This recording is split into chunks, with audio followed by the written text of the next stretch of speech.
नमस्कार, ये आकाशवाणी चंडीगढ़ है। वापृतिका से प्रादेशिक समाचार सुनिए। लोकसभा ने वक्फ संशोधन विधेयक संबंधी संयुक्त संसदीय समिति का कार्यकाल वर्ष 2025 के बजट सत्र तक के लिए बढ़ा दिया है। समिति के अध्यक्ष और भारतीय जनता पार्टी के सांसद जगदम्बिका पाल के प्रस्ताव को सदन ने ध्वनि मत से पारित कर दिया। वक्फ संशोधन विधेयक 2024 में कई महत्वपूर्ण सुधारों का प्रस्ताव किया गया है। इनमें रिकॉर्ड को डिजिटलाइज करना, उचित लेखा परीक्षा, पारदर्शिता में वृद्धि और गैर कानूनी तरीके से बनाई गई वक्फ संपत्ति को वापस लेने संबंधी कानूनी व्यवस्था शामिल है। विधेयक का उद्देश्य देश भर में वक्फ संपत्तियों के प्रबंधन में सुधार और उनका विनियमन करना है। केंद्रीय गृह मंत्री अमित शाह ने कहा है कि पिछले 10 वर्षों में आतंकवाद, वामपंथी उग्रवाद और मादक पदार्थों के मामले में बड़ी कामयाबी मिली है। कल मसूरी में लाल बहादुर शास्त्री राष्ट्रीय प्रशासनिक अकादमी के समापन समारोह में उन्होंने कहा कि केंद्र की नरेंद्र मोदी सरकार की सख्त नीतियों के परिणाम अनुकूल रहे हैं। श्री शाह ने कहा कि मार्च 2026 तक वामपंथी उग्रवाद को पूरी तरह से खत्म कर दिया जाएगा। श्री अमित शाह ने कहा कि देश के समक्ष 4 बड़ी चुनौतियां हैं। इनमें जम्मू कश्मीर में आतंकवाद, वामपंथी उग्रवाद, पूर्वोत्तर में घुसपैठ और मादक पदार्थ शामिल हैं।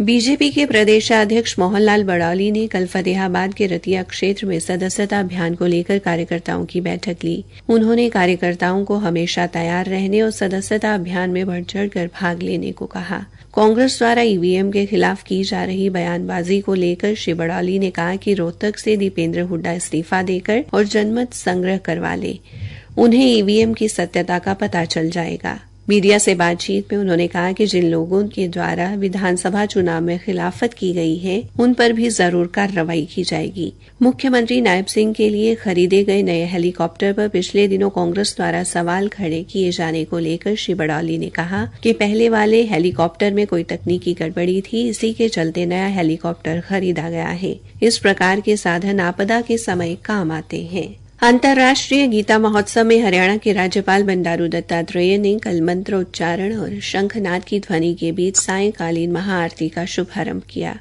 गीता महोत्सव की सारथी से ब्रह्म सरोवर की पूरी फिजा भक्ति रस में डूब गई। राज्यपाल ने कहा कि ब्रह्म सरोवर की आरती से पर्यावरण शुद्ध होता है। ये एक आदि भौतिक, आदि दैविक व आध्यात्मिक दृष्टि के साथ साथ सामाजिक, सांस्कृतिक व वैज्ञानिक दृष्टि से भी एक सिद्ध, समग्र एवं समन्वित उपक्रम है।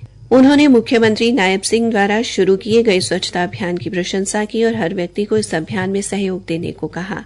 इससे पहले राज्यपाल ने शंखनाद की ध्वनि के बीच कुरुक्षेत्र में सरस्वती शिल्प मेले के साथ मंत्रोच्चारण के बीच मीडिया सेंटर का भी उद्घाटन किया। हमारी संवाददाता ने बताया है कि इस सरस्वती शिल्प मेले के शुभारंभ के साथ ही प्रदेश के विभिन्न राज्यों से आए कलाकारों और शिल्पकारों की खुशी का ठिकाना न रहा। इन कलाकारों ने अपने अपने प्रदेश की संस्कृति की छटा बिखेर कर उद्घाटन समारोह को यादगार बनाने का काम किया। नई चेतना अभियान के तहत महिलाओं के अधिकारों के बारे में जागरूकता बढ़ाने के लिए अम्बाला के GMN कॉलेज में पैनल चर्चा का आयोजन किया गया।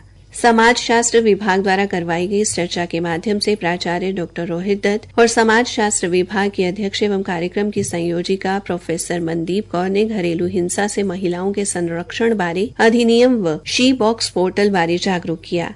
शैक्षणिक एवं गैर शैक्षणिक विभाग के शिक्षकों एवं कर्मचारियों ने चर्चा में हिस्सा लिया। पंचकुला की जिला नगर योजनाकार की टीम द्वारा गांव कोना व गांव नानकपुर में पनप रही 2 अवैध कॉलोनियों को ध्वस्त किया गया। इस कार्रवाई को जेसीबी की मदद से अंजाम दिया गया। अवैध कब्जा हटाने की कार्रवाई सहायक नगर योजनाकार अशोक कुमार व श्री डिम्पी राठी व ड्यूटी मजिस्ट्रेट ललित नंदा, उपमंडल अभियंता, पंचकुला आवासीय बोर्ड निगम व भारी पुलिस बल की उपस्थिति में संपन्न हुई। सहायक नगर योजनाकार ने बताया कि अवैध कॉलोनियों को हटाने से पहले विभाग द्वारा नोटिस जारी किए गए थे, लेकिन इन निर्माणों को नहीं हटाया गया, जिस कारण विभाग को कार्रवाई करनी पड़ी। इसी के साथ ये समाचार बुलेटिन समाप्त हुआ।